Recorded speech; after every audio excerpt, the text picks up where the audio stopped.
students, welcome to Race Education. It's me Suhaida. നമ്മളിവിടെ discuss ചെയ്തുകൊണ്ടിരിക്കുന്നത് നമ്മുടെ ഫസ്റ്റ് ചാപ്റ്റർ ആയില്ല let's cultivate and reap and goodness അല്ലെ, നട്ട് നനയ്ക്കാം നന്മകൾ കൊയ്യാം എന്നുള്ളത്. ഓക്കെ ആണോ? യെസ്, അതിന്റെ സെക്കൻഡ് പാർട്ടാണ് നമുക്ക് ഡിസ്കസ് ചെയ്യേണ്ടത്. ടോപ്പിക് എന്താണ്? പ്ലാന്റ് ന്യൂട്രിയൻസ് ആണ് അല്ലെ. അപ്പൊ പ്ലാന്റ് ന്യൂട്രിയൻസ് എന്ന് പറഞ്ഞു കഴിഞ്ഞാൽ നമ്മുടെ പ്ലാന്റ്സിന് എസെൻഷ്യൽ ആയിട്ടുള്ള സബ്സ്റ്റൻസുകളെയാണ് ബേസിക്കലി പ്ലാന്റ് ന്യൂട്രിയൻസ് എന്ന് പറയുന്നത്. അപ്പം അവരെന്തിനൊക്കെയാണ് ആക്ച്വലി യൂസ് ചെയ്യുന്നത്, അല്ലെങ്കിൽ എന്താണ് ഇവരൊരു നീഡ് എന്ന് പറഞ്ഞു കഴിഞ്ഞാൽ, യെസ്, പ്ലാന്റ്സിന് ഒരുപാട് ലൈഫ് പ്രോസസ്സുകൾ നടക്കണം. ഫോട്ടോസിന്തസിസ്, റീപ്രൊഡക്ഷൻ, ഗ്രോത്ത് എന്ന് പറയുന്ന എല്ലാ ലൈഫ് പ്രോസസ്സുകളും നടക്കാൻ ഈ പറഞ്ഞിട്ടുള്ള ന്യൂട്രിയൻസ് ഒക്കെ ആവശ്യമാണ്. ഓക്കെ ആണോ? യെസ്, പ്ലാന്റ്സ് എങ്ങനെയാണ്? റൂട്ട് ത്രൂ ആണ് ഇവരെ അബ്സോർബ് ചെയ്യുന്നത്. ഓക്കെ അല്ലേ? യെസ്. അപ്പം ഇവർക്ക്, അതായത് ഇപ്പൊ സോയിലാണ് നമ്മൾ ഒരു പ്ലാന്റ് കൾട്ടിവേറ്റ് ചെയ്യുന്നതെന്നുണ്ടെങ്കിൽ അവരെന്ത് ചെയ്യും? സോയിലിൽ ഓൾറെഡി ഈ ഒരു ന്യൂട്രിയൻസ് ഉണ്ടായിരിക്കും, അവർ റൂട്ട് ത്രൂ അബ്സോർബ് ചെയ്യും. ദെൻ വാട്ടറിൽ കൾട്ടിവേറ്റ് ചെയ്യൂലേ? യെസ്, വാട്ടറിൽ കൾട്ടിവേറ്റ് ചെയ്യുന്നത് നമ്മൾ ഹൈഡ്രോപോണിക്സ് എന്നാണ് പറയുന്നത്. സോ അവരെന്ത് ചെയ്യും? നമ്മൾ വാട്ടറിൽ ന്യൂട്രിയൻസ് മിക്സ് ആയിട്ടാണ് കൊടുക്കുക, അത് അവരെന്ത് ചെയ്തോളും? അബ്സോർബ് ചെയ്തോളും. നെക്സ്റ്റ് എയറോപോണിക്സ് ഉണ്ട് അല്ലെ. യെസ്, എയറോപോണിക്സ് എന്ന് പറയുന്ന സമയത്ത് എയറിലായിരിക്കും. അപ്പൊ മിസ്റ്റ് ത്രൂ എന്ത് ചെയ്യുന്നു? നമ്മൾ ന്യൂട്രിയൻസ് കൊടുക്കാറുണ്ട്. അപ്പം ഇങ്ങനെ എന്താണ് ഡിഫറെന്റ് മെത്തേഡിൽ അപ്ലൈ ചെയ്യണം. ആൻഡ് ഓൾസോ എന്താണ് വളരെ എസെൻഷ്യൽ ആണ് ഈ പറയുന്ന പ്ലാന്റ്സിന്റെ എല്ലാ ലൈഫ് പ്രോസസ്സിനും. ഓക്കെ ആണോ? അങ്ങനെയാണെങ്കിൽ നിങ്ങൾ ഓർത്തിരിക്കുക, രണ്ട് ടൈപ്പ് ന്യൂട്രിയൻസ് ആണ് അല്ലെങ്കിൽ പ്ലാന്റ് ന്യൂട്രിയൻസ് ആണുള്ളത് മക്കളെ. എത്ര ക്വാണ്ടിറ്റീസ് അപ്ലൈ ചെയ്യണം എന്നുള്ളതിന്റെ ബേസിസിലാണ് രണ്ടായിട്ട് ക്ലാസിഫൈ ചെയ്തിട്ടുണ്ട്. Macro nutrients and micro nutrients. Okay ആണോ? യെസ്, മാക്രോ ന്യൂട്രിയൻസ് എന്ന് പറഞ്ഞു കഴിഞ്ഞാൽ ആ ഒരു ടേം തന്നെ ഉണ്ട്. മാക്രോ, ലാർജ് എന്നുള്ളതല്ലേ അർത്ഥം. ലാർജ് ക്വാണ്ടിറ്റി നീഡഡ് ആയിട്ടുള്ള ന്യൂട്രിയൻസിനെയാണ് മാക്രോ ന്യൂട്രിയൻസ് എന്ന് പറയാ. ദെൻ സ്മോൾ ക്വാണ്ടിറ്റി മതിയെങ്കിൽ അവരെ മൈക്രോ ന്യൂട്രിയൻസ് എന്ന് പറയും. സോ നിങ്ങൾ ഓർത്ത് വെക്കുക, രണ്ട് ടൈപ്പാണ്, primary and secondary. That mean primary macro ന്യൂട്രിയൻസും ഉണ്ട്, സെക്കൻഡറി മാക്രോ ന്യൂട്രിയൻസും ഉണ്ട്. Okay, yes. മാക്രോ എന്ന് പറഞ്ഞു കഴിഞ്ഞാൽ ലാർജ് ക്വാണ്ടിറ്റി വേണ്ട ആൾക്കാരാണ്. ആൻഡ് പ്രൈമറി മാക്രോ ന്യൂട്രിയൻസും ഉണ്ട്, സെക്കൻഡറി മാക്രോ ന്യൂട്രിയൻസും ഉണ്ട്. അപ്പൊ നിങ്ങൾ ആലോചിക്കാം, പ്രൈമറി എന്ന് പറഞ്ഞു കഴിഞ്ഞാൽ എമർജൻസി ആയിട്ട് പ്രൈമറി ആയിട്ട് ഒരുപാട് ആവശ്യമുള്ള ന്യൂട്രിയൻസിനെയാണ് നമ്മൾ പ്രൈമറി മാക്രോ ന്യൂട്രിയൻസ് എന്ന് പറയാം. അപ്പം അത് ആരൊക്കെയാന്നുള്ളത് നിങ്ങൾ എന്തായാലും ഓർത്തിരിക്കണം. അവരാണ് മക്കളെ NPK. N എന്ന് പറഞ്ഞു കഴിഞ്ഞാൽ ആരാണ്? നൈട്രജൻ. P ആരായിരുന്നു? ഫോസ്ഫറസ് ആണ്. K എന്ന് പറഞ്ഞു കഴിഞ്ഞാൽ നമ്മുടെ പൊട്ടാസ്യം ആണ്. ഓക്കെ അല്ലേ? യെസ്, അങ്ങനെയാണെങ്കിൽ ഇതിന്റെ റോൾ എന്താന്നുള്ളതും കൂടെ നിങ്ങൾ അറിഞ്ഞിരിക്കണം. നമ്മുടെ നൈട്രജൻ ആണെങ്കിൽ മക്കളെ ലീഫിന്റെ ഗ്രോത്തിനെയും അതേപോലെ തന്നെ നമുക്കറിയാം ലീഫിനൊക്കെ ഗ്രീൻ കളർ അല്ലേ, അപ്പൊ ആ ഒരു കളർ കൊടുക്കുന്ന ആൾക്കാരാണ് നൈട്രജൻ എന്ന് പറയുന്നത്. സോ ഈ ഒരു ഗ്രീൻ കളർ എന്തിനാണ്? പ്ലാന്റ്സിൽ ഫോട്ടോസിന്തസിസ് നടക്കാൻ വേണ്ടിയിട്ടല്ലേ. അപ്പൊ ഫോട്ടോസിന്തസിസ് നടക്കുക എന്ന് പറയുന്നത് എസെൻഷ്യൽ ആയിട്ടുള്ള ഒരു ഫംഗ്ഷൻ ആണ്. നെക്സ്റ്റ് ആണ് ഫോസ്ഫറസ്. ഫോസ്ഫറസ് എന്ന് പറഞ്ഞു കഴിഞ്ഞാൽ റൂട്ടിന്റെ ഗ്രോത്തിന് വേണ്ടിയിട്ടാണ് മെയിൻ ആയിട്ട്. അതേപോലെ തന്നെ എനർജി അങ്ങോട്ടും ഇങ്ങോട്ടും ഒക്കെ ട്രാൻസ്ഫർ ചെയ്യുക എന്നുള്ള ഒരു ഫംഗ്ഷനും കൂടെ ഫോസ്ഫറസിനുണ്ട്. അടുത്തതാണ് പൊട്ടാസ്യം. പൊട്ടാസ്യം എന്ന് പറഞ്ഞു കഴിഞ്ഞാൽ ഓവറോൾ ആ ഒരു പ്ലാന്റിന്റെ ഹെൽത്തിനെ എന്ത് ചെയ്യുക? കൺട്രോൾ ചെയ്യുന്ന ആൾക്കാരാണ്. ദെൻ ഹെൽത്ത് എന്ന് പറയുമ്പോൾ എന്താ?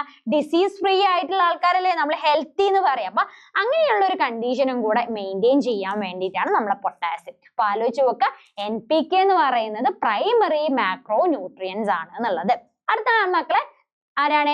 സെക്കൻഡറി. പ്രൈമറി കഴിഞ്ഞാൽ സെക്കൻഡറി ആണ്. സെക്കൻഡറിയിലാണ് കാൽഷ്യം ഉണ്ട്, മെഗ്നീഷ്യം ഉണ്ട്, സൾഫർ ഉണ്ട്. ഫങ്ഷൻസ് ആലോചിച്ച് വെക്കുക. സെൽ വാൾ ഫോർമേഷൻ, അതായത് നമ്മൾ പറഞ്ഞതാണ് ഒരു പ്ലാന്റിന് സെൽ ഉണ്ടെങ്കിൽ അവരെ കവർ ചെയ്തിട്ട് ഒരു എക്സ്ട്രാ എന്താ പ്രൊട്ടക്ഷന് വേണ്ടിയിട്ട് സെൽ വാൾ എന്ന് പറയുന്ന ഒരു സ്ട്രക്ചറും കൂടെ ഉണ്ട്. അപ്പൊ പ്ലാന്റ് സെല്ലിനാണ് അത് ഉണ്ടാവുക, അനിമൽ സെല്ലിന് സെൽ വാൾ ഉണ്ടായിരിക്കൂല. അപ്പം ഈ ഒരു വാൾ ഫോം ചെയ്യാനും കൂടെ ഹെൽപ്പ് ചെയ്യുന്ന ആൾക്കാരാണ് കാൽഷ്യം എന്ന് പറയുന്നത്. അടുത്താണ് മെഗ്നീഷ്യം. മെഗ്നീഷ്യം എന്ന് പറയുന്നത് ഫോട്ടോസിന്തസിസിലൊക്കെ ഹെൽപ്പ് ചെയ്യുന്ന നമ്മുടെ ഫോട്ടോസിന്തറ്റിക് പിഗ്മെന്റ് ആയിട്ടുള്ള ക്ലോറോഫിൽ എന്ന് പറയുന്ന മോളിക്യൂൾസിന്റെ പാർട്ടായിട്ട് വരുന്നതാണ്. അടുത്തതാണ് മക്കളെ സൾഫർ എന്ന് പറയുന്നത്. That is the protein formation. Yes, നമ്മുടെ സെൽസിലൊക്കെ എന്ത് ചെയ്യണം? പ്രോട്ടീൻസ് ഉണ്ടാവണം. സോ ആ ഒരു പ്രോട്ടീന്റെ ഫോർമേഷനെ ഹെൽപ്പ് ചെയ്യുന്ന ആൾക്കാരാണ് സൾഫർ. ഓക്കെ, നെക്സ്റ്റ് മക്കളെ നമ്മൾ എന്ത് ചെയ്തു? മാക്രോ ന്യൂട്രിയൻസ് അല്ലേ പറഞ്ഞു കഴിഞ്ഞത്. നെക്സ്റ്റ് നമുക്ക് മൈക്രോ ന്യൂട്രിയൻസിനെ കുറിച്ച് പറയണ്ടേ? യെസ്, മൈക്രോ എന്ന് പറഞ്ഞാൽ സ്മോൾ ക്വാണ്ടിറ്റീസ് നീഡഡ് ആയിട്ടുള്ള ആൾക്കാരാണ്. അപ്പൊ ഏതൊക്കെയാണെന്നുള്ളത് കൃത്യമായിട്ട് ഓർത്തിരിക്കുക കേട്ടോ. ഓക്കെ, ഫസ്റ്റ് വൺ ആണ് അയൺ. അയണിനെ നമ്മൾ Fe എന്ന് പറഞ്ഞിട്ടാട്ടോ ഡിനോട്ട് ചെയ്യുക. അതേപോലെ ക്ലോറോഫിൽ ഫോർമേഷന് ഹെൽപ്പ് ചെയ്യുന്ന ആൾക്കാരാണ്. Next zinc. സിങ്ക് എന്ന് പറയുന്നത് ഹോർമോൺസ് ഒക്കെ വേണമല്ലോ പ്ലാന്റിന്റെ ഗ്രോത്തിന്, ഫ്രൂട്ട് റൈപ്പൻ ചെയ്യാൻ വേണ്ടിയിട്ട്, സെൽ ഡിവിഷൻ നടക്കാനൊക്കെ അവിടെ ആക്ട് ചെയ്യുന്ന ആൾക്കാർ ഹോർമോൺസ് ആണ്. അപ്പൊ ആ ഒരു ഹോർമോൺസിന്റെ ഗ്രോത്ത് ഹോർമോൺസിന്റെ ഫോർമേഷന് ഇമ്പോർട്ടന്റ് ആയിട്ടുള്ള ആൾക്കാരാണ് സിങ്ക്. നെക്സ്റ്റ് ആണ് കോപ്പർ എന്ന് പറയുന്നത് എൻസൈം ആക്ടിവിറ്റി. എൻസൈം എന്ന് പറഞ്ഞു കഴിഞ്ഞാൽ ഒരു കെമിക്കൽ റിയാക്ഷൻ നടക്കുന്ന സമയത്ത് ആ ഒരു റിയാക്ഷൻ സ്പീഡപ്പ് ചെയ്യുന്ന ആൾക്കാരാ അല്ലെ. ഇപ്പൊ നമ്മുടെ സെൽസിലായിക്കോട്ടെ, പ്ലാന്റ്സിന്റെ സെൽസിലായിക്കോട്ടെ, മൊത്തം കെമിക്കൽ റിയാക്ഷൻസ് അല്ലെ, ബയോമോളിക്യൂൾസ് തമ്മിലുള്ള റിയാക്ഷൻസ് ആണ്. അപ്പൊ അവിടെ ആ ഒരു റിയാക്ഷനിൽ സ്പീഡ് ചെയ്യാനുള്ള ആൾക്കാരാണ് എൻസൈംസ് എന്ന് പറയുന്നത്. ആ എൻസൈംസിന്റെ ആക്ടിവിറ്റിയെ ഹെൽപ്പ് ചെയ്യുന്ന പ്ലാന്റ് ന്യൂട്രിയൻസ് ആണ് മക്കളെ കോപ്പർ. ഓർത്തിരിക്കണേ. അടുത്തതാണ് മാംഗനീസ്. മാംഗനീസ് എന്ന് പറഞ്ഞു കഴിഞ്ഞാൽ ഫോട്ടോസിന്തസിസിന് ഹെൽപ്പ് ചെയ്യുക. ബോറോൺ എന്ന് പറഞ്ഞു കഴിഞ്ഞാൽ നമ്മുടെ ഫ്ലവറും സീഡിന്റെ ഒക്കെ ഫോർമേഷന് ഹെൽപ്പ് ചെയ്യുന്ന ആൾക്കാര്. അടുത്താണ് മോളിബിഡം. നൈട്രജൻ മെറ്റബോളിസം അല്ലെ. നൈട്രജൻ എവിടെയാ പഠിച്ചേ? യെസ്, നമ്മുടെ macro nutrient, primary macro nutrients ആയിരുന്നു. സോ ആ ഒരു നൈട്രജന്റെ മെറ്റബോളിസത്തിന് അല്ലെങ്കിൽ നൈട്രജൻ പ്ലാന്റ്സിന് ഈസി ആയിട്ട് അബ്സോർബ് ചെയ്യുന്ന ഫോമിലേക്ക് എന്ത് ചെയ്യുന്നു? മാറ്റുന്ന നൈട്രജൻ മെറ്റബോളിസം എന്ന് പറയുന്ന റിയാക്ഷനിൽ ഹെൽപ്പ് ചെയ്യുന്ന ആൾക്കാരാണ് മോളിബിഡം. ഓക്കെ ആണോ? ക്ലോറിൻ എന്ന് പറയുന്നത് വാട്ടർ ബാലൻസിനെ ഹെൽപ്പ് ചെയ്യുന്നതാണ്. നമുക്കൊക്കെ അറിയാം എന്താണ്? യെസ്, ഒരു ബാലൻസ്ഡ് ആയിട്ട് വേണം അല്ലെ. വാട്ടർ ആയിക്കോട്ടെ, മിനറൽസ് ആയിക്കോട്ടെ, വാട്ടെവർ എന്താണ് ബാലൻസ്ഡ് ആയിട്ട് പോണം. സോ അങ്ങനെ വാട്ടറിനെ ബാലൻസ് ചെയ്യുന്ന ആൾക്കാരാണ് ക്ലോറിൻ എന്ന് പറയുന്നത്. ഓക്കെ ആണ്. അപ്പം ഏതൊക്കെയാണ് ന്യൂട്രിയൻസ്, ഫങ്ഷൻസ് കൃത്യമായിട്ട് ഓർത്തിരിക്കുക കേട്ടോ. യെസ്, അപ്പൊ നമുക്കറിയാം, നമ്മൾ പഠിച്ചു ഈ പറഞ്ഞ ന്യൂട്രിയൻസിനെ കുറിച്ചിട്ട് അല്ലെ. അപ്പം ഈ ഒരു ന്യൂട്രിയൻസ് ഒക്കെ പ്ലാന്റ്സിന് ഏത് രൂപേണയാണ് കിട്ടുന്നത് നിങ്ങൾ ആലോചിച്ചിട്ടുണ്ടോ? അതായത് നമ്മൾ ഈ അപ്ലൈ ചെയ്യുന്ന ഫെർട്ടിലൈസേഴ്സ് എന്ന് പറയുന്ന ആ ഒരു ഫോമിലാണ് എന്ത് ചെയ്യുന്നത്? പ്ലാന്റ്സിന് ഈ പറയുന്ന ന്യൂട്രിയൻസ് ഒക്കെ ലഭ്യമാവുന്നത്. ഓക്കെ അല്ലേ? അങ്ങനെയാണെങ്കിൽ നിങ്ങൾ ഇവിടെ മനസ്സിലാക്കി വെക്കുക ഏതൊക്കെ ടൈപ്പ് ഓഫ് ഫെർട്ടിലൈസേഴ്സ് ഉണ്ട് എന്നുള്ളത്. അപ്പൊ ഫെർട്ടിലൈസർ എന്ന് പറഞ്ഞു കഴിഞ്ഞാൽ എന്താ? ബേസിക്കലി പറയുകയാണെങ്കിൽ വളം എന്നുള്ളതാ അല്ലെ. അതായത് കെമിക്കൽ സബ്സ്റ്റൻസ് ആയിരിക്കാം, അല്ലെങ്കിൽ നാച്ചുറൽ ആയിട്ടുള്ള സബ്സ്റ്റൻസുകളായിരിക്കാം. എന്തിനു വേണ്ടിയിട്ട്? യെസ്, പ്ലാന്റ്സിന്റെ ഗ്രോത്തിന് വേണ്ടിയിട്ട് നമ്മൾ അപ്ലൈ ചെയ്യുന്ന. അപ്പൊ ഇങ്ങനെ അപ്ലൈ ചെയ്യുന്ന ഈ ഒരു ഫെർട്ടിലൈസർ എന്ന് പറഞ്ഞു കഴിഞ്ഞാൽ ബേസിക്കലി എന്തായിരിക്കും? നമ്മൾ ഈ മുന്നേ പഠിച്ചിട്ടുള്ള പ്ലാന്റ് ന്യൂട്രിയൻസ് ആണ് നമ്മൾ ഈ ഫെർട്ടിലൈസേഷൻ ത്രൂ പ്ലാന്റ്സിന് കൊടുക്കുന്നത്. ആ ഒരു കാര്യം ഓർത്തിരിക്കുക കേട്ടോ. ഓക്കെ, അങ്ങനെയാണെങ്കിൽ നമുക്ക് എന്താ 4 ടൈപ്പാണ് പഠിക്കാനുള്ളത്.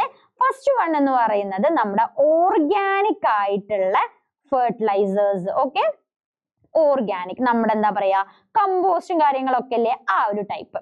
രണ്ടാമത്തതാണ് മക്കളെ നമ്മുടെ ആർട്ടിഫിഷ്യൽ ആയിട്ടുള്ള എന്താണ് ഫെർട്ടിലൈസേഴ്സ്. ഓക്കെ, മൂന്നാമത്തതാണ് മക്കളെ നാനോ ഫെർട്ടിലൈസേഴ്സിനെ കുറിച്ച് നമുക്ക് പഠിക്കാനുണ്ട്. നാലാമത്തതാണ് മക്കളെ ബയോ ഫെർട്ടിലൈസേഴ്സ് അല്ലെ. യെസ്, ഇത്രയും ആൾക്കാരെ കുറിച്ച് നമുക്ക് എന്ത് ചെയ്യണം? പഠിക്കണം കേട്ടോ. ഓക്കെ, നമുക്ക് ഓരോന്നായിട്ട് നോക്കാം. ഫസ്റ്റ് വൺ എന്ന് പറയുന്നത് ഓർഗാനിക് ഫെർട്ടിലൈസേഴ്സ്. അപ്പൊ ഓർഗാനിക് ഫെർട്ടിലൈസേഴ്സ് എന്ന് പറയുമ്പോൾ നിങ്ങളുടെ മൈൻഡിലേക്ക് എന്താ വരേണ്ടത്? യെസ്, എന്താണ്? ബയോ റെസിഡ്യൂസ് ആയിരിക്കും. എന്തായിരിക്കും? Bio residue. ബയോ എന്ന് പറഞ്ഞു കഴിഞ്ഞാൽ എന്താ? ഒന്നെങ്കിൽ പ്ലാന്റ്സോ അനിമൽസിന്റെയോ ഒക്കെ പാർട്ടുകളായിരിക്കും. ഓക്കെ ആണോ? നമ്മൾ ഈ പറയുന്ന കമ്പോസ്റ്റ്, കൗഡൻ കേക്ക്, അല്ലെങ്കിൽ ബാക്കി അനിമൽസിന്റെ ഒക്കെ എക്സ്ക്രീറ്റ് ഒക്കെ ഉണ്ടായിരിക്കുമല്ലോ, അതൊക്കെ നമ്മളെ ഈ ഒരു ഓർഗാനിക് ഫെർട്ടിലൈസേഴ്സിൽ വരുന്ന ആൾക്കാരാണ്. ഓക്കെ ആണോ? യെസ്. അപ്പൊ ഇതിന്റെ ഒരു പ്രത്യേകത അടുത്തത് എന്തായിരിക്കും? നിങ്ങൾ എന്നെ ഒന്ന് ആലോചിച്ച് കഴിഞ്ഞാൽ നിങ്ങൾക്ക് ബാക്കി പോയിന്റ്സുകളൊക്കെ കിട്ടും. എന്താണ്? നോ ഹാംഫുൾ ആയിട്ടുള്ള എഫക്റ്റ് അല്ലേ?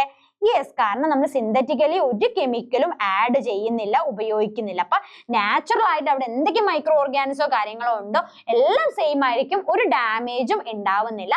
സോയിൽ ടെക്സ്ചർ ഒക്കെ അതുപോലെ ഇരിക്കും എന്നുള്ളതാണ്. യെസ്, ഇതിന്റെ ഒരു ഡിസഡ്വാൻറ്റേജ് എന്ന് പറഞ്ഞു കഴിഞ്ഞാൽ എന്താണ്? സ്ലോ ആയിട്ടുള്ള ആക്ടിവിറ്റി ആണ്. എന്താണ്? സ്ലോ ആയിട്ടുള്ള ആക്ടിവിറ്റി. ഓക്കെ അല്ലേ? അപ്പം ഇതാണ്. അപ്പൊ ലാർജ്, അതുകൊണ്ട് തന്നെ നമ്മൾ എന്ത് ചെയ്യണം? ലാർജ് ക്വാണ്ടിറ്റി പ്രൊവൈഡ് ചെയ്യണം. കുറേ ക്വാണ്ടിറ്റി കൊടുത്തു കഴിഞ്ഞാൽ മാത്രമേ മക്കളെ കുറച്ച് ന്യൂട്രിയൻസ് അവർക്ക് കിട്ടുള്ളൂ എന്നുള്ളതാണ് ഇതിന്റെ ഒരു ഡിസഡ്വാൻറ്റേജ്. ഓക്കെ ആണോ? യെസ്. അടുത്താണ് മക്കളെ നമ്മളെ ബയോ ഫെർട്ടിലൈസേഴ്സ് എന്ന് പറയുന്നത്. സോ ബയോ ഫെർട്ടിലൈസേഴ്സ് എന്ന് പറയുമ്പോൾ നമ്മൾ ആരെയാ യൂസ് ചെയ്യുന്നത്? യെസ്, മൈക്രോ ഓർഗാനിസത്തെയാണ് അവിടെ നമ്മൾ യൂസ് ചെയ്യുന്നത്. ഓക്കെ, അപ്പം ഈ ഒരു പറയുന്ന മൈക്രോ ഓർഗാനിസംസ് എന്താ ചെയ്യുക? യെസ്, ഇവര് നൈട്രജനെയും അതേപോലെ തന്നെ ഫോസ്ഫറസിനെയും ഒക്കെ ഇവര് ഫിക്സ് ചെയ്യുന്നു. അപ്പൊ ആരൊക്കെയാണ്? നൈട്രജനെയും ഫോസ്ഫറസിനെയും ഒക്കെ എന്ത് ചെയ്യുന്നു? ഫിക്സ് ചെയ്യുന്നു. ഫിക്സേഷൻ ആണ് നടത്തുക. അപ്പം ആ ഒരു ഫിക്സേഷൻ നടത്തുന്ന ആൾക്കാരാണ് നമ്മൾ ഈ പറയുന്ന മൈക്രോ ഓർഗാനിസംസ്. ഫോർ എക്സാമ്പിൾ പറയുകയാണെങ്കിൽ നൈട്രജൻ ഫിക്സേഷൻ ഒക്കെ എന്താണ്? നൈട്രജന്റെ മെയിൻ സോഴ്സ് എന്ന് പറയുന്നത് ലൈറ്റനിങ് ആണ്. അപ്പൊ ലൈറ്റനിങ് മിന്നൽ എറിയുന്ന സമയത്ത് എന്ത് ചെയ്യും? യെസ്, അത് വെള്ളത്തിൽ ഡിസോൾവ് ചെയ്തിട്ട് നേരെ സോയിലെത്തും. സോയിൽ എത്തിക്കഴിഞ്ഞാൽ ആ ഒരു നൈട്രജനെ നമ്മളെ പ്ലാന്റ്സിന് അതുപോലെ അബ്സോർബ് ചെയ്യാൻ വേണ്ടി പറ്റൂല. അപ്പം നമ്മൾ ഈ പറയുന്ന മൈക്രോ ഓർഗാനിസംസ് ഉണ്ടല്ലോ, ഇവരെന്ത് ചെയ്യും? പ്ലാന്റ്സിന് അബ്സോർബ് ചെയ്യാൻ പറ്റുന്ന രൂപത്തിലേക്ക് നമ്മൾ ഈ പറയുന്ന നൈട്രജനെ മാറ്റും എന്നുള്ളതാണ്. അപ്പൊ ആ ടൈപ്പ് ഓഫ് ആൾക്കാരെയാണ് നമ്മൾ ബയോ എന്ന് വെച്ചാൽ എന്താ? ലൈഫ് അല്ലെ. അപ്പൊ ലൈഫ് ഉള്ള ആൾക്കാര് എന്ത് ചെയ്യുന്നു? ഫെർട്ടിലൈസേഴ്സിനെ ആ ഒരു പ്ലാന്റ്സിനെ അബ്സോർബ് ചെയ്യാൻ പറ്റുന്ന രൂപത്തിലേക്ക് മാറ്റി അവൈലബിൾ ആക്കി കൊടുക്കുക എന്നുള്ളതാണ്. ഓക്കെ ആണോ? യെസ്, ഇതിന്റെയും എന്താണ്? നോ ഡാമേജ്, അതായത് സോയിലിനൊന്നും പ്രത്യേകിച്ച് ഡാമേജോ കാര്യങ്ങളോ ഒന്നും ഉണ്ടാവുന്നില്ല. സോയിൽ അതേ ടെക്സ്ചർ പോലെ ഇരിക്കും. ഓക്കെ ആണോ? ഇതാണ് ഇതിന്റെ ഒരു അഡ്വാൻറ്റേജ് എന്ന് പറയുന്നത്. അതേപോലെ തന്നെ എന്ത് ചെയ്യാം? ഇത് ക്രോപ്പ് റൊട്ടേഷൻ ഒക്കെ നടത്തിയിട്ട് സോയിലിന്റെ ഫെർട്ടിലിറ്റി ഇൻക്രീസ് ചെയ്യാനൊക്കെ വേണ്ടിയിട്ട് നമ്മൾ ഈ ഒരു ബയോ ഫെർട്ടിലൈസേഴ്സ് എന്ന് പറയുന്ന ആ ഒരു ടൈപ്പ് യൂസ് ചെയ്യാറുണ്ട്. ഒന്ന് ഓർത്തിരിക്കുക. നെക്സ്റ്റ് ഇവിടെ ആലോചിക്കേണ്ട acetobacter, Azospirillum, rhizobium, blue green algae എന്നുള്ളത് അല്ലെ. യെസ്, ഇത്രയും ആൾക്കാരാണ് ആക്ച്വലി നമ്മൾ ഈ പറയുന്ന ന്യൂട്രിയൻസിനൊക്കെ ഫിക്സ് ചെയ്തിട്ട് പ്ലാന്റ്സിന് അവൈലബിൾ ആവുന്ന ഫോമിലേക്ക് ന്യൂട്രിയൻസിനെ മാറ്റുന്നത്. ഇതും എന്താണ്? സ്ലോ ആയിട്ടുള്ള ആക്ടിവിറ്റി ആയിരിക്കും. ആണോ? വളരെ സ്ലോ ആയിട്ടാണ് എന്ത് ചെയ്യുക? ഇങ്ങനെ ഫിക്സ് ചെയ്ത് ന്യൂട്രിയൻസ് അവൈലബിൾ ആവുക എന്നുള്ളതാണ് ഒരു ഡിസഡ്വാൻറ്റേജ്, ലിമിറ്റേഷൻ ആയിട്ട് നമുക്ക് പറയാനുള്ളത്. ഓക്കെ ആണോ? യെസ്, നെക്സ്റ്റ് ആ മക്കളെ ആർട്ടിഫിഷ്യൽ അല്ലെ. ആർട്ടിഫിഷ്യൽ എന്ന് പറഞ്ഞു കഴിഞ്ഞാൽ എന്താ? ഇവര് സിന്തറ്റിക്കലി ഉണ്ടാക്കിയിട്ടുള്ള എന്തായിരിക്കും? കെമിക്കൽസ് ആയിരിക്കും കേട്ടോ.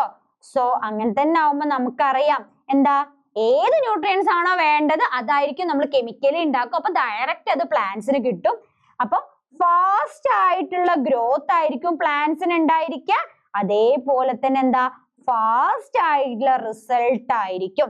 പിന്നെ നമുക്ക് ഏത് ന്യൂട്രിയൻസ് ആണോ വേണ്ടത് അത് മാത്രം കൊടുക്കാനും പറ്റുന്നുള്ളതൊക്കെ ഇതിന്റെ ഒരു അതായത് അഡ്വാൻറ്റേജസ് ആണ്.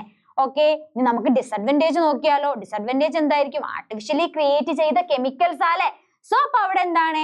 Damage to soil. സോയിലിന് എന്താക്കുന്നു? ഡാമേജ് ക്രിയേറ്റ് ചെയ്യുന്നു എന്നുള്ളതാണ് ഇതിന്റെ ഒരു ഡിസഡ്വാൻറ്റേജ് എന്ന് പറയുന്നത്. ഓക്കെ ആണോ? ഇത് സ്റ്റോർ ചെയ്യാനും ട്രാൻസ്പോർട്ട് ചെയ്യാനും ഒക്കെ നമ്മൾ ഈ പറയുന്ന ആർട്ടിഫിഷ്യൽ ഫെർട്ടിലൈസേഴ്സ് വളരെ ഈസിയാണ്. Okay, yes. അടുത്തതാണ് നാനോ ഫെർട്ടിലൈസേഴ്സ്.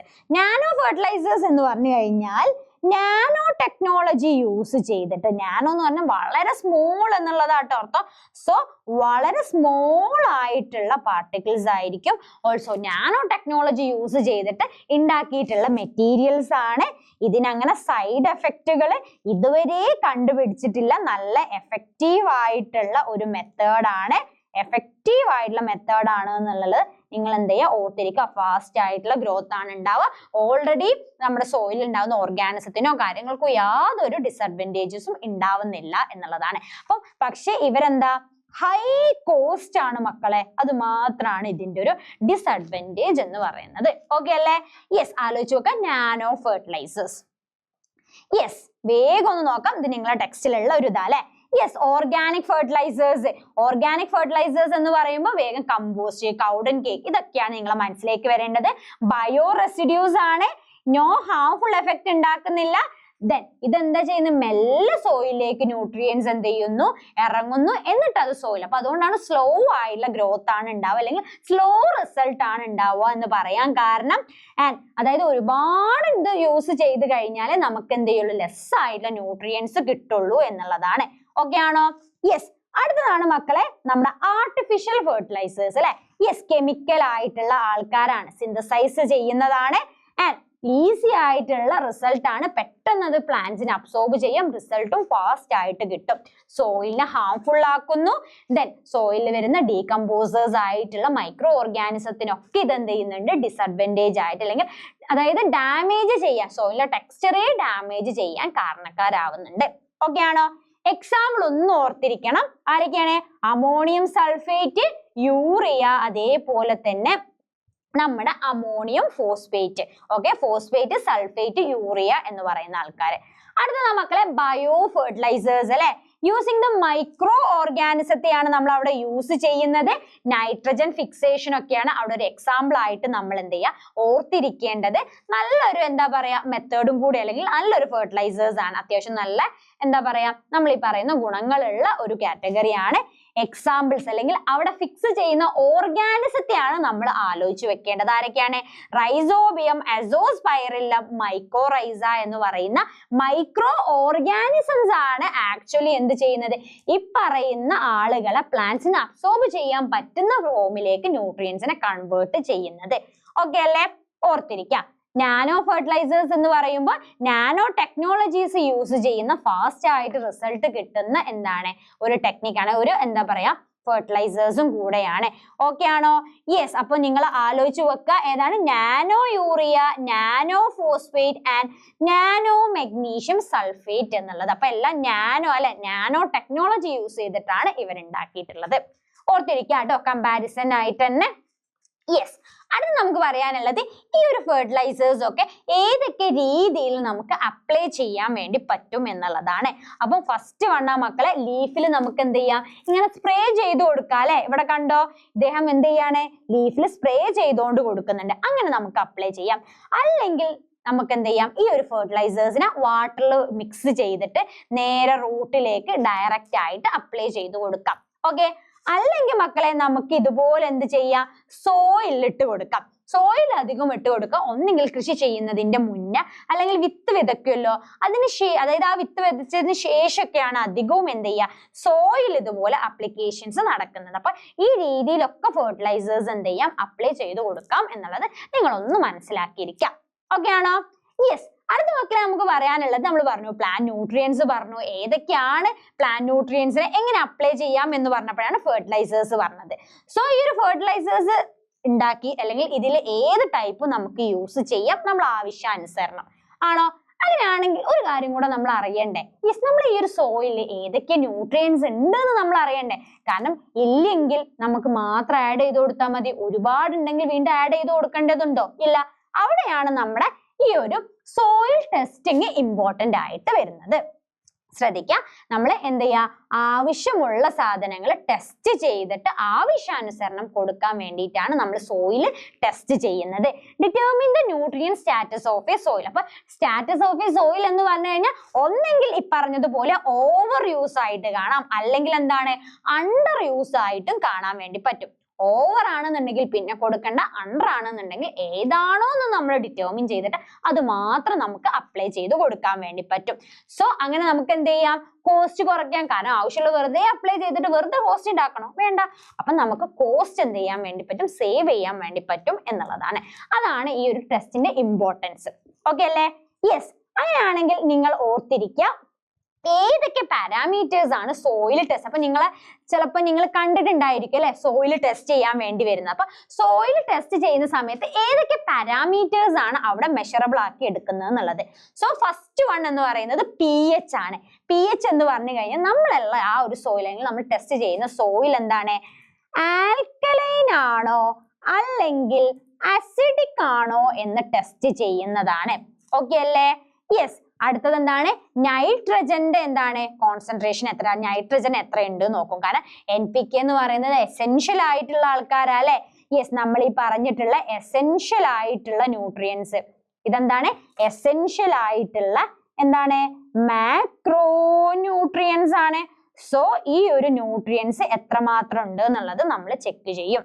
പിന്നെ ഓർഗാനിക് മാനുവർ, അത്യാവശ്യം ഓർഗാനിക് ആയിട്ടുള്ള മാനുവേഴ്സ് ഉണ്ടോ എന്നുള്ളത് നോക്കും. പിന്നെ മോയ്സ്ചർ കണ്ടന്റ് എന്ന് പറഞ്ഞു കഴിഞ്ഞാൽ വാട്ടർ ആണ് നോക്കുന്നത്. സോ അവിടെ വാട്ടറിന്റെ കണ്ടന്റ് വേണം, കാരണം പ്ലാന്റ്സിന് എന്ത് ചെയ്യണം, ഫോട്ടോസിന്തസിസ് നടക്കാൻ വാട്ടർ വേണം. അപ്പൊ വാട്ടറിന്റെ കണ്ടന്റ് നമ്മൾ നോക്കും. ഓക്കെ അല്ലേ? അപ്പം ഇത്രയും പാരാമീറ്റേഴ്സ് ആണ് മക്കളെ സോയിൽ ടെസ്റ്റ് ചെയ്യുമ്പോൾ കൺസിഡർ ചെയ്യുന്നത്. ഓക്കെ, അപ്പൊ ഫസ്റ്റ് വൺ എന്താ, pH നെ കുറിച്ചൊന്ന് നമുക്ക് നോക്കാം. pH എന്ന് പറയുമ്പോൾ നമ്മുടെ സോയിൽ എന്താണ്, അസിഡിക് ആണോ ബേസിക് ആണോ എന്ന് നോക്കുന്നതാണ്. അപ്പം എന്താണ് അവിടെ യൂസ് ചെയ്യുന്നത്, pH മീറ്റർ ആണ് അല്ലെ. യെസ്, pH മീറ്ററിൽ മക്കളെ ഒരു സ്കെയിൽ ഉണ്ട്, അതിനെയാണ് നമ്മൾ pH സ്കെയിൽ എന്ന് പറയുന്നത്. സോ അതിലെന്താണ്, നമ്മുടെ 0 മുതൽ 14 വരെ ആയിരിക്കും വാല്യൂസ് ഉണ്ടാവുക. സെൻട്രൽ എന്താണ് 7 ഉണ്ടായിരിക്കും. സോ ഈ ഒരു 7 ബിലോ ആണെങ്കിൽ അവരെന്താ മക്കളെ, അസിഡിക് ആയിരിക്കും. ഓക്കെ ആണോ? യെസ്, ഈ ഒരു 7 എബവ് ആണ് കിട്ടുന്നതെന്നുണ്ടെങ്കിൽ ഇവരെന്തായിരിക്കും, ആൽക്കലൈൻ ആയിരിക്കും കേട്ടോ. അപ്പം നമ്മൾ ടെസ്റ്റ് ചെയ്യുന്ന സമയത്ത് നിങ്ങളൊന്ന് നോക്കാം, ഒരു ഇപ്പൊ 9.1 അല്ലെ, 9.1 എന്ന് പറഞ്ഞു കഴിഞ്ഞാൽ സോയിൽ എന്താണ്, ആൽക്കലൈൻ ആണ്. ഇവിടെ കണ്ടോ 7 ആ കിട്ടിയിട്ടില്ല അല്ലെ. 7 ആണെന്നുണ്ടെങ്കിൽ മക്കളെ അതെന്താണ്, ന്യൂട്രൽ pH എന്നുള്ളതാണ് മനസ്സിലാക്കേണ്ടത്. എന്താണ് ന്യൂട്രൽ pH. പക്ഷേ ഒരു പ്ലാന്റിന്റെ ബേസിക് ആയിട്ട് നല്ല ഗ്രോത്ത്, ഒപ്റ്റിമം ഗ്രോത്ത് ഒക്കെ കാണിക്കണം എന്നുണ്ടെങ്കിൽ എത്രയാണ് വേണ്ടത്, ഒരു 6 മുതൽ ഒരു 7.5 വരെ, അതായത് 6 to 7.5 വരെയുള്ള റേഞ്ചിലാണ് നമുക്ക് റീഡിങ്സ് കിട്ടുന്നതെന്നുണ്ടെങ്കിൽ നമുക്ക് മനസ്സിലാവാം ഒപ്റ്റിമം, അതായത് നല്ല ഗ്രോത്ത് കാണിക്കുന്ന ഒരു കണ്ടീഷൻ ആണ് എന്നുള്ളത്. ഓക്കെ അല്ലേ? സോ pH മീറ്റർ ആലോചിക്കുക, ആൽക്കലൈൻ ആണോ അസിഡിക് ആണോ എന്ന് ഡിറ്റർമിൻ ചെയ്യുന്നതാണ് ബെസ്റ്റ് ഗ്രോത്ത് എപ്പോഴാണ് ഉണ്ടാവുക എന്നുള്ളത്. ഓക്കെ, അടുത്തതാണ് മക്കളെ നമ്മളെ പ്ലാന്റ്സിൽ എന്താണ്, ലീഫിന്റെ കളർ നോക്കിയിട്ട് നമുക്ക് എങ്ങനെ ടെസ്റ്റ് ചെയ്യാൻ വേണ്ടി പറ്റും എന്നുള്ളതാണ്. ഇവിടെ നമ്മൾ മെയിൻ ആയിട്ട് നോക്കുന്നത് ഒരു കളർ ചാർട്ട് ഉണ്ടായിരിക്കും. ആ കളർ ചാർട്ടിൽ നല്ല ഗ്രീൻ കളർ, അതായത് ഡാർക്ക് ഗ്രീൻ കളർ ആണെന്നുണ്ടെങ്കിൽ നമുക്ക് മനസ്സിലാക്കാം അഡിക്വേറ്റ് എന്ന് പറഞ്ഞു കഴിഞ്ഞാൽ എന്താ, യെസ്, ഇനഫ് ആയിട്ടുള്ള ക്വാണ്ടിറ്റീസ് ഓഫ് നൈട്രജൻ ഉണ്ട് എന്നുള്ളത്, അതായത് ഒറിജിനൽ കളർ ആണ്, അതായത് നൈട്രജനും കാര്യങ്ങളൊക്കെ ഉണ്ട് എന്നുള്ളത്. ഓക്കെ, ദെൻ ലൈറ്റ് ഗ്രീൻ ആണ് അവിടെ കിട്ടുന്നതെന്നുണ്ടെങ്കിൽ നമ്മൾ മനസ്സിലാക്കേണ്ടത് എന്താണ്, യെസ്, അതായത് നൈട്രജൻ എന്താണ് കുറവാണ് എന്നുള്ളത്, അതായത് നൈട്രജൻ ഡെഫിഷ്യൻസി ഉണ്ട് എന്നുള്ളത് മനസ്സിലാക്കുക. അതായത് ലീഫിന്റെ എന്ത് ചെയ്യാ, ലീഫ് എടുക്കുക, എന്നിട്ട് ഈ പറയുന്ന ചാർട്ട് എടുത്തിട്ട് നമ്മൾ ഇങ്ങനെ വെച്ച് നോക്കും. അപ്പൊ അതിൽ നല്ല കളറുള്ള ലീഫാണ്, നല്ല ഡാർക്ക് ഗ്രീൻ കളർ ആണ് എന്നുണ്ടെങ്കിൽ നമ്മൾ മനസ്സിലാക്കുക അഡിക്വേറ്റ് ആയിട്ടുള്ള നൈട്രജൻ ഉണ്ട്. ലൈറ്റ് ആയിട്ടുള്ള ഗ്രീൻ ആണെന്നുണ്ടെങ്കിൽ നൈട്രജൻ ഡെഫിഷ്യൻസി ആണ് അവിടെ സൂചിപ്പിക്കുന്നത്. ഇതുപോലെ നമുക്ക് എന്ത് ചെയ്യാം, നൈട്രജന്റെ ഡെഫിഷ്യൻസീസ് ഡിറ്റക്ട് ചെയ്യാൻ വേണ്ടി പറ്റും. ഓക്കെ ആണോ? അങ്ങനെയാണെങ്കിൽ അടുത്ത നിങ്ങൾ മനസ്സിലാക്കുക എങ്ങനെയൊക്കെ ഈ ഒരു അപ്ലിക്കേഷൻസ്, ഈ ഒരു ഫെർട്ടിലൈസേഴ്സ് അപ്ലൈ ചെയ്യാം എന്നുള്ളതാണ്. ഫസ്റ്റ് വൺ എന്ന് പറയുന്നത് ബ്രോഡ്കാസ്റ്റിംഗ് അല്ലെ. ബ്രോഡ്കാസ്റ്റിംഗ് എന്ന് പറഞ്ഞു കഴിഞ്ഞാൽ നമ്മൾ ഇപ്പൊ കൃഷി ചെയ്യാൻ വേണ്ടിയിട്ട് അതിനെന്ത് ചെയ്യണം, നിലമൊക്കെ ഒരുക്കാറില്ലേ. സോ അങ്ങനെ നിലം ഒരുക്കുന്ന സമയത്ത് നമ്മൾ അപ്ലൈ ചെയ്യുന്നതാണ് ബ്രോഡ്കാസ്റ്റിംഗ് എന്ന് പറയുന്നത്. That is spreading over the soil, അതായത് സോയിലിൽ നമ്മൾ എന്ത് ചെയ്യുക, ഈ ഫെർട്ടിലൈസേഴ്സ് അപ്ലൈ ചെയ്യുന്നതിനാണ് ബ്രോഡ്കാസ്റ്റിംഗ് എന്നുള്ള ടേം കൊണ്ട് ഉദ്ദേശിക്കുന്നത്. അടുത്തതാണ് മക്കളെ പ്ലേസ്മെന്റ്. പ്ലേസ്മെന്റ് എന്ന് പറഞ്ഞു കഴിഞ്ഞാൽ നമ്മൾ എന്ത് ചെയ്തിട്ടുണ്ടാവും, ഇതൊക്കെ വളർന്നു കഴിഞ്ഞ് കുഞ്ഞു ചെടിയൊക്കെ ആവുന്ന സമയത്ത് നമ്മൾ എന്ത് ചെയ്യാറുണ്ട്, വളം അതിന്റെ റൂട്ടിൽ കൊണ്ടുപോയി കൊടുക്കാറില്ല, കണ്ടോ. യെസ്, ടാർഗറ്റഡ് ആയിട്ടുള്ള സോണിൽ അപ്ലൈ ചെയ്യുന്നതിനാണ് മക്കളെ നമ്മൾ എന്തെന്ന് പറയാ, പ്ലേസ്മെന്റ് എന്നുള്ളത്, near the plant root. Okay, അടുത്തതാണ് ഫോളിയാർ സ്പ്രേ. എന്നിട്ട് എന്ത് ചെയ്തു, ഈ ഒരു പ്ലാന്റ് നമ്മൾ വളക്കെട്ട് കൊടുത്തു, വലുതായി വന്നു കഴിഞ്ഞാൽ ഒരുപാട് ലീഫും കാര്യങ്ങളൊക്കെ ഉണ്ടാവും അല്ലെ. സോ ആ ഒരു ലീഫിൽ നമ്മൾ സ്പ്രേ ചെയ്യുന്നതിനാണ് മക്കളെ ഫോളിയാർ സ്പ്രേ എന്ന് പറയുന്നത്. ടേമുകൾ എന്ത് ചെയ്യുക, ഓർത്തിരിക്കുക കേട്ടോ. അപ്പം ഏത് ടൈമിലാണ് ചെയ്യുന്നത്, അല്ലെങ്കിൽ ആ ഒരു ടൈമിങ് വളരെ ഇമ്പോർട്ടന്റ് ആണ്. ഓക്കെ അല്ലേ? യെസ്, അങ്ങനെയാണെങ്കിൽ നമുക്കൊന്ന് പെട്ടെന്ന് റിവൈസ് ചെയ്താലോ.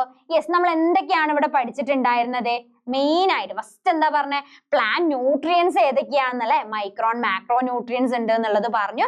അടുത്തത് എന്താണ്, സോയിൽ ടെസ്റ്റ് ചെയ്യുന്നതിന്റെ ഇമ്പോർട്ടൻസ് പറഞ്ഞു.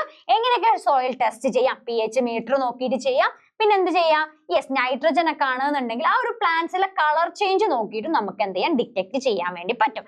അടുത്തത് എങ്ങനെയൊക്കെയാണ് ഈ ഒരു ഫെർട്ടിലൈസേഴ്സ് നമ്മൾ പ്ലാന്റ്സിന് അപ്ലൈ ചെയ്യുന്നത് എന്നുള്ള കാര്യങ്ങളും നമ്മൾ ഡിസ്കസ് ചെയ്തിട്ടുണ്ടായിരുന്നു അല്ലെ. യെസ്, ഓക്കെ ആണോ മക്കളെ? അങ്ങനെയാണെങ്കിൽ നിങ്ങൾ എന്ത് ചെയ്യുക, ഇതുപോലെ നമുക്ക് ഓരോ ചാപ്റ്റേഴ്സും അടിപൊളിയായിട്ട് പഠിക്കാൻ വേണ്ടിയിട്ട് നമ്മുടെ എന്ത് ചെയ്യുക, 360 ഡിഗ്രി ഫൗണ്ടേഷൻ കോഴ്സിലേക്ക് പെട്ടെന്ന് തന്നെ ജോയിൻ ചെയ്യുക. പെട്ടെന്ന് താഴെ കാണുന്ന കമ്മ്യൂണിറ്റിയിൽ അല്ലെങ്കിൽ ഈ ഒരു എന്ത് ചെയ്യുക നമ്പറിൽ നിങ്ങൾ കോൺടാക്ട് ചെയ്യുക കേട്ടോ. യെസ്, ഇനി നിങ്ങൾ ഞങ്ങളുടെ കമ്മ്യൂണിറ്റിയുടെ ഭാഗം അല്ലെങ്കിൽ പെട്ടെന്ന് എന്ത് ചെയ്യുക, കമ്മ്യൂണിറ്റിയിൽ ജോയിൻ ചെയ്യുക. ഞങ്ങൾ എല്ലാ അപ്ഡേറ്റുകളും അതിൽ അറിയിക്കുന്നതാണ്. അങ്ങനെയാണ് മക്കളെ. Thank you. നമുക്ക് എന്ത് ചെയ്യാം, അടുത്ത പാർട്ട് കാണാം. And see you. ബൈ.